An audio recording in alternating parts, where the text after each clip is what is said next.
Praise the lord. ఈరోజు దేవుని యొక్క వాగ్దానం,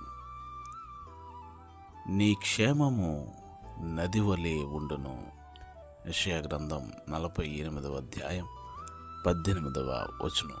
ప్రియులారా, మనము క్షేమముగా ఉండాలంటే, మన క్షేమము నది వలె ఉండాలంటే మనం ఏం చేయాలో తెలుసండి.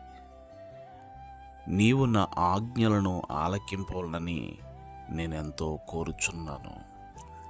ఆలకించిన ఎడల నీ క్షేమము నది వలె ఉంటుంది అని అన్నారు. దేవుని వాక్యమును మనము ఎప్పుడైతే ఆలకిస్తామో లేదా విని అనుసరిస్తామో మన క్షేమము నది వలె ఉంటుంది.